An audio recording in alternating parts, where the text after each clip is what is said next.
enfermedad muy fuerte de egocentrismo o de hablar desde el yo, nosotros pensamos en que hay que desplazar esta idea del yo y relevar la idea de los relatos.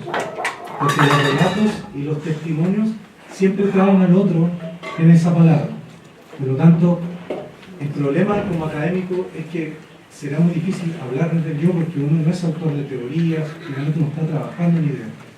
Pero nos preguntamos, y aquí con Paulino hemos trabajado mucho en este plano de la construcción de la identidad profesional, cómo en el relato educativo puede convivir ese otro, cómo yo al relato puedo traer a ese sujeto que no tiene oportunidad de estar acá, que no goza, no tiene este privilegio, y cómo desde ese relato se puede disolver un poco ese poder que genera hablar desde el yo. Por eso yo considero súper interesante lo que le preguntaste, porque es un desafío. Bueno, vamos a ver cómo nos va en la siguiente sesión.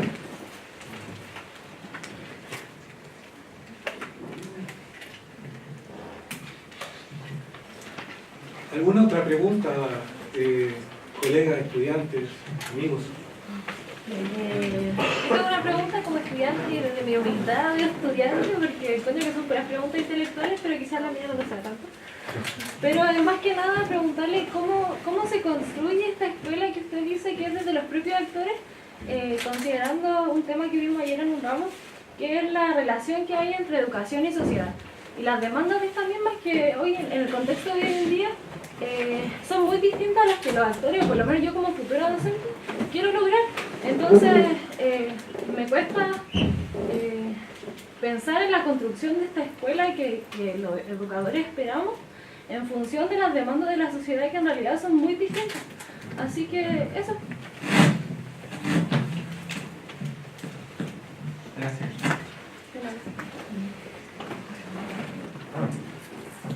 Voy a partir por algo. Las demandas que la sociedad le hace a la escuela están marcadas principalmente, no exclusivamente, pero principalmente porque el niño sea capaz de dar cuenta de ciertos aprendizajes. No hay muchas demandas más. Es más, en general, si el niño da cuenta de estos aprendizajes, y lo pongo entre comillas, porque no tengo tan claro que sean aprendizajes, pero si el niño da cuenta de estos aprendizajes, incluso podríamos legitimar la falta de respeto, los malos comportamientos, etcétera, etcétera. Entonces, hay un primer elemento ahí que para mí es primordial. Es entender que lo que la sociedad le pide a la escuela es algo bastante simple, pero lo hace a través de múltiples exigencias, que eso es otro problema. Yo creo que el problema radical, yo creo, aquí la gente que está trabajando a pie de cañón no lo podrá corregir o no. El gran problema que tiene la institución escolar es que el colectivo docente tiene una y mil trabas todos los días. Algunas de carácter administrativo, otras de carácter económico, otras de carácter legal y otras limitaciones propias de la propia subjetividad construida a lo largo de la historia. ¿Vale? Porque arreglar todos los otros problemas no asegura tampoco que vayamos a construir otra escuela. Porque ya nosotros hemos construido una forma de operar que está caracterizada por ciertas cosas. Les ponía el ejemplo, ¿no? A las estudiantes. Bueno, no les ponía el ejemplo, ahora lo coloco. Profe, ¿qué trabajo tenemos que hacer para dar cuenta de las competencias del perfil de egreso asociado a su asignatura? Esa es la pregunta. Y le digo, como usted quiera. ¿Cómo como usted quiera? Como usted quiera. Pero dígame qué trabajo hago, el que usted quiera. Pero ¿cuál? Da igual. Uno en el que usted me demuestre que es capaz de dar cuenta del desarrollo de las competencias de las que hemos estado hablando.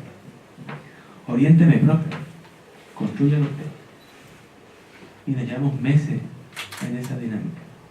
Porque lo que ella me está pidiendo, me está exigiendo es que yo le diga qué es lo que tiene que hacer. Y yo ya se lo estoy diciendo.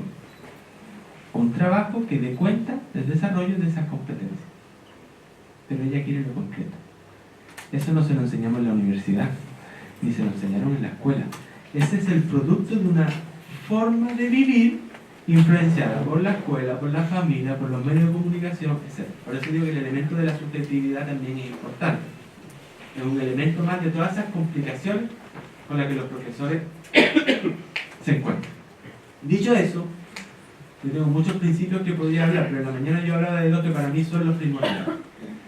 Uno, entender que si queremos construir una escuela diferente, y aquí hay ejemplos de profesores y profesoras que están trabajando en escuelas diferentes, y yo creo que compartirán conmigo lo que voy a decir. Uno es transgredir las normas institucionales. Es decir, las comunidades, aquí lo voy a usar en términos institucionales, las comunidades escolares que son diferentes es porque han sido capaces de transgredir las normas instituidas. Esto es peligroso, pero es un elemento principal. ¿Vale? La transgreden los políticos cotidianamente, así que tampoco va a pasar nada porque nosotros lo hagamos. ¿Vale? Es un elemento principal, transgresión de normas instituidas, porque las normas instituidas actualmente dificultan y en muchos casos imposibilitan la construcción de esa otra escuela. Por lo tanto, no nos queda otra que en la universidad invitar a construir una identidad profesional que constantemente rompa con las normas instituidas. ¿Se entiende ese primer elemento? Para mí eso es primordial. Y el segundo elemento es aceptar que para ganar ese otro proyecto también hay que perder. Es decir, hay que perder horas de sueño, hay que perder plata en muchas ocasiones, hay que perder relaciones, hay que perder. Entonces, las estudiantes con las que yo trabajo en estos momentos me dicen, profe, es que si hago eso me pueden echar. Sí. Así es, pero usted tiene que decidir. ¿Hago lo que estoy convencido que tengo que hacer o hago lo otro? Y ahí es una situación muy compleja, porque una dicotomía y uno entiende la complejidad de uno tiene hijos, tiene familia, tiene que comer, tiene un montón de cosas. Yo no le quiero quitar la importancia a ninguno de esos elementos porque la tiene, pero es asumir nosotros desde la universidad que tenemos que generar una formación en la que le demos a la gente la idea de que para ganar ese proyecto, para que nuestra esperanza se operacionalice, hay que perder. ¿Es duro? Muy duro. Pero creo que no hay otras ideas, pero creo que esas dos ideas para mí son centrales. Perder para ganar. ¿Sabes? Porque las queremos todas, queremos proyectos bonitos, buenos sueldos, que todo funcione perfecto. Eso no es vida, eso no es real, eso no existe. ¿En qué institución educativa ustedes han visto que las cosas funcionen así? Hasta en las más interesantes, hasta en los proyectos educativos más interesantes hay problemas cotidianamente, todo el día.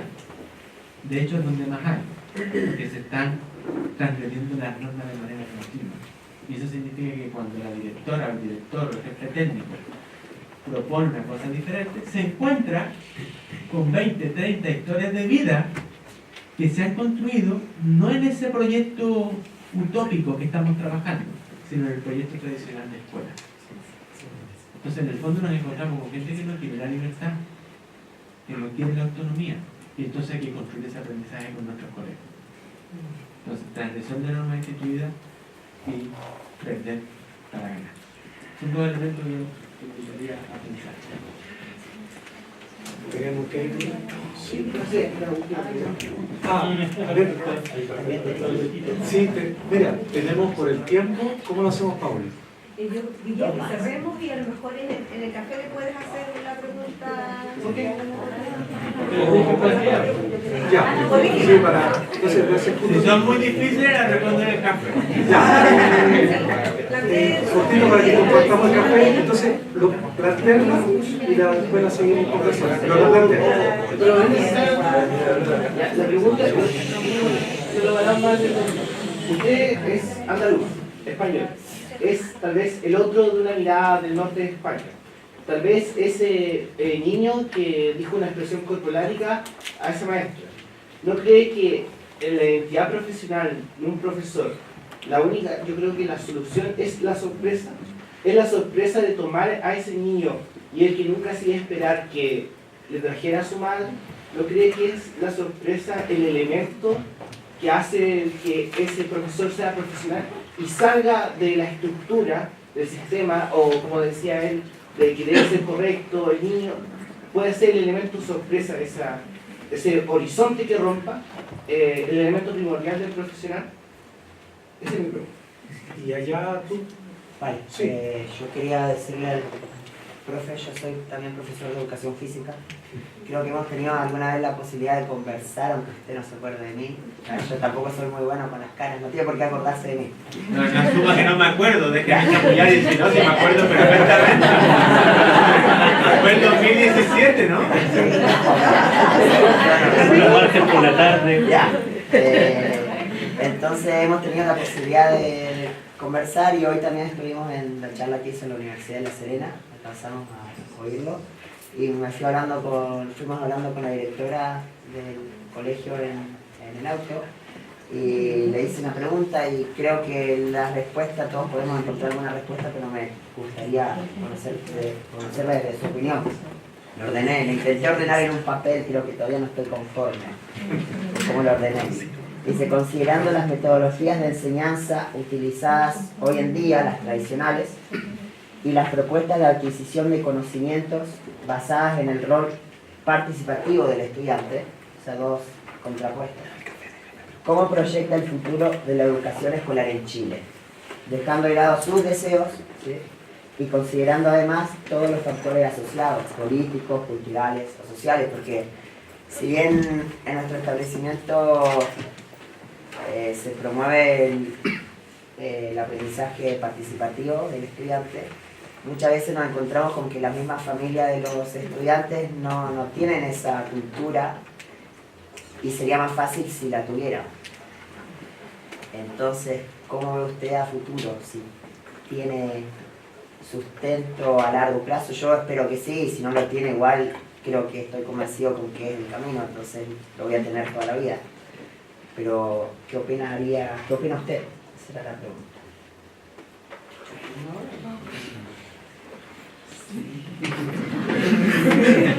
Ya, voy a intentar ser breve. ¿Tu nombre cuál es? Juan Pablo. Juan Pablo. ¿Y el tuyo? Ignacio. Primero partí diciendo que para responderte, Juan Pablo, no necesitamos café, necesitamos por lo menos vino. Si yo tuviera la capacidad de proyectar el futuro de la educación en Chile, estaríamos en otro nivel, ¿no? Y no, estoy en el nivel básico. Voy a tomar algunos elementos, porque de verdad yo no me atrevo a proyectar esto a quebra. Y menos dejando fuera mis convicciones. A mí me gustaría que el sistema reventara en algún momento, porque eso forzaría a la gente a pensar la educación de otra manera. Eso es lo que a mí yo soñaría, con que en algún momento el sistema dijera, ¿sabe qué? Ya no dimos para más. ¿Por qué es importante esos momentos de explosión? Porque la gente tiene que empezar a hacerse cargo de esos proyectos. Eso es lo que me gustaría decir. ¿Va a pasar? Yo creo que no.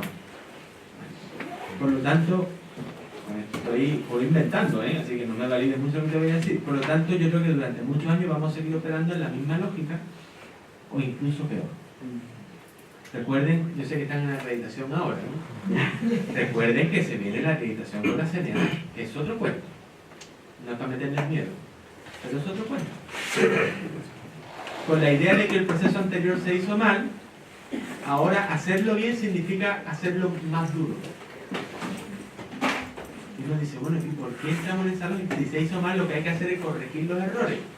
Pero corregir los errores no es ponerse pesado, no, es hacerlo mejor. Parece que la lógica sigue enfatizando esos procesos. ¿Hasta cuándo? No tengo ni idea. Ahora, hay un elemento que tú tocas y que a mí no te lo pregunto, te lo pregunto para el café después, ¿no? Tú dices, es que las familias van para otro lado. Claro, es que no pueden ir para el mismo lado. Si uno toma la escuela como institución social, tomemos todas las instituciones sociales. ¿Qué hace una institución social? Reproducir lo propio de una cultura. Y las escuelas chilenas son de Chile. Y en Chile, al igual que en otro lado, pero estamos hablando de Chile, lo que se reproduce es una cultura principalmente, hay muchos elementos, pero centrada en el individuo. centrada, y esto es maravilloso, mis estudiantes de la universidad todas lo dicen, en el esfuerzo individual. Con la expresión, si tú quieres, puedes. O sea que sabemos que es mentira. Pero opera en nosotros. Entonces, lógicamente, cuando digo lógicamente, no le quito importancia, sino lo incluyo como un elemento importante del proyecto educativo. Pero no nos puede sorprender que las familias remen para otro lado, en relación a vuestro caso, que están en un proyecto bajo una lógica que no quiere trabajar en los principios tradicionales. Entonces, es común que uno se encuentre en ese tipo de familia. Y eso significa que esa característica personal debiera ser parte del proyecto educativo. Entender que eso va a ocurrir. Y como va a ocurrir, yo tengo que trabajarlo con el profesor. Y el otro elemento que usted nombró en el principio es esta dicotomía, ¿cierto?, entre los métodos de enseñanza tradicionales y todas las propuestas más participativas. Y yo aquí hay una situación que yo ya he relatado en algunas ocasiones, que a mí me hace mucho sentido, y que tiene que ver con el año 2000, yo creo que tú estabas, Paulina, creo que estaba, en el año 2000, tuvo que ser el año 2007, y nosotros tuvimos la suerte de tener acá invitado a Francisco Gutiérrez, ¿te acuerdas? En la Secretaría General de Educación. Francisco Gutiérrez fue un colaborador de Paulo Freire, ¿no? Y estaba en un coloquio como este, con muchas profesoras normalistas que amaban a Paulo Freire, ¿no? Entonces él hablaba de Paulo Freire. La cosa es que llegamos al turno de preguntas y una señora muy mayor, que yo no sé quién era, yo no la conocía, dice: Francisco, yo le quiero hacer una pregunta, una mujer con una voz muy seria. Y yo dije: a mí me gustaría que usted hiciera una evaluación real sobre en qué quedó la metodología freiriana. Y él, que era un hombre así como así estaba así, levantó la mirada, esperó 10 segundos, ese silencio que uno está esperando, y le dijo a la señora: la metodología freiriana fracasó. No dijo nada más. La señora casi le da algo ahí al lado. Claro, porque ella esperaría que el otro le dijera Paulo Freire, el más encantador del mundo, la metodología, y se hizo un silencio sepulcral en el lugar. Y él dejó pasar, y dice, y no podía ser de otra manera, porque a la metodología freiriana le quitaron lo que de verdad le daba valor, que no era la metodología, era Paulo Freire. Entonces, ¿por qué digo esto? Las metodologías no son más que técnicas que operan de una manera u operan de otra en función de quién las encarga. Y eso es muy importante entender, porque eso significa que cuando yo trabajo en un colectivo docente, es la gente la que me importa, no las metodologías. No sé si ustedes han tenido una vez profesores que solo hacían clases magistrales, que tú no entendías nada, pero que cuando salía decía: ese tipo es bueno. O ese tipo es bueno. Y uno dice: bueno, ¿cómo voy a decir eso? Claro, porque no era lo que decía, era el modo de relación que construía junto a mí. Y eso es maravilloso, para que los docentes lo entendamos. Y todos, las universidades, las escuelas, de que uno tiene que preocuparse por la gente. ¿Por la familia? Por los profesores, que son los que encarnan o no estas metodologías participativas, porque si no, caemos en, como nos pasa en la universidad, pues, si a mí me pasa también, pues, ¿qué vas a hacer hoy? No, hoy el debate. ¿Y mañana? No, mañana es una salida de terreno. Porque ahora todo hay que hacerlo así. No, yo lo hago porque esa es mi forma de relacionarme con el conocimiento, es mi forma de relacionarme con el alumnado, porque creo que verdaderamente es importante la comunidad. Ese es el trabajo. De lo contrario, ¿vale? No sé si me fui por otro lado, pero... Y lo último, sí y no. Es decir, la sorpresa es un elemento primordial, pero yo no caería en análisis único. Es decir, ¿es la sorpresa el elemento? Yo creo que es un elemento. Que acompañado de otros muchos elementos, pero efectivamente una educación en la que no hay la capacidad de sorprenderse, no solo por parte del estudiante, por parte del profesorado y por parte de la familia, pierde mucho sentido. Muchas gracias.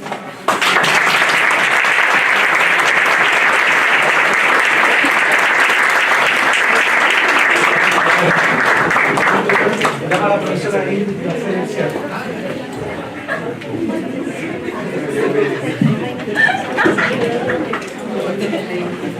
Bueno, darle las gracias a Alberto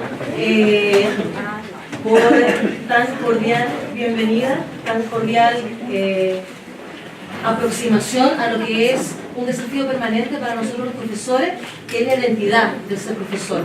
Hemos hecho un recorrido, un camino, con muchos conceptos que se ven bonitos, pero que no tienen vida si no lo pensamos, si no lo reflexionamos. Partimos con la idea de construir. ¿Cómo construir una escuela? ¿Cómo construir una escuela que sea diferente? Y un eje importante que tú planteabas, Alberto, tiene que ver con ese eje transformador, ¿verdad? Ese eje transformador de la escuela que implica tomar decisiones. Tomar decisiones no es fácil. No es fácil tomar decisiones. Lo sabemos los que están dirigiendo, lo sabemos los que estamos formando, los que estamos a cargo del proceso educativo. La toma de decisiones implica, por ende, autonomía. Y una autonomía que no parte de quien dirige, sino que también de nosotros, en nuestro rol docente como educadores. Esta autonomía, planteada Alberto, tiene que ser el eje vertebrador, la columna vertebral de una práctica pedagógica. ¿Y qué debe tener esta estructura, esta columna vertebral, esta práctica pedagógica? Debe tener afecto, debe tener reconocimiento. ¿De qué? ¿Qué tenemos que reconocer? La dignidad del ser humano, la dignidad de quien está al lado nuestro, la dignidad de quien comparte con nosotros el día a día.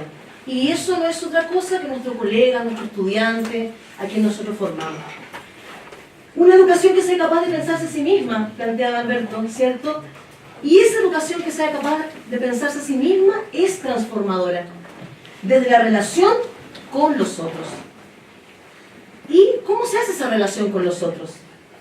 Tiene que ver con el modo de compartir, con el modo de relacionarnos, y es ese modo de relacionarnos lo que nos va a hacer a nosotros como docentes, como educadores, como formadores, como directores, como encargados de escuela, de transformar la escuela. Transformar con otros, con la comunidad. ¿Qué debemos mirar? ¿Cómo debemos construir? Nos dice Alberto, desde la vida misma. Le damos las gracias. Todo el afecto también nuestro del departamento, un orgullo haberlo tenido con nosotros, y a compartir. El café va a ser una instancia más también para poder desplegar todo el conocimiento y todo el compartir. Le damos un aplauso bien fuerte.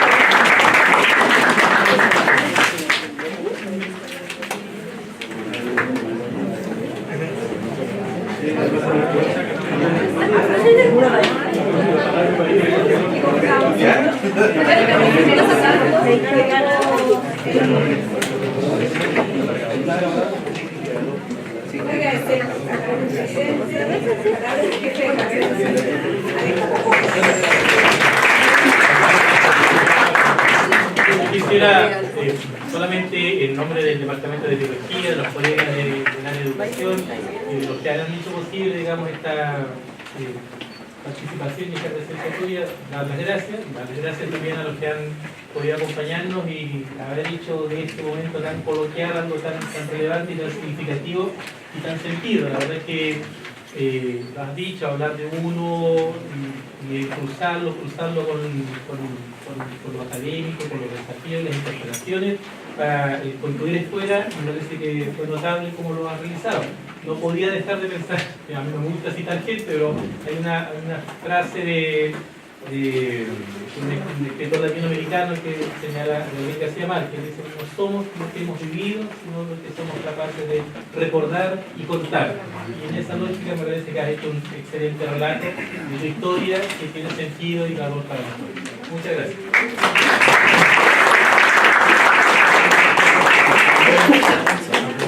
Tres cosas. Uno, está pasando una encuesta, es breve, pero nos interesa saber la experiencia que hemos vivido en este inicio del ciclo de conversación. Les pedimos que puedan responderla, es breve, eso es lo primero. Lo segundo es que estos ciclos de conversación van a seguir. La próxima semana tenemos el encuentro, es que si lo miro no lo leo porque estoy sin lente, pero el martes tenemos un nuevo diálogo con el doctor Adrián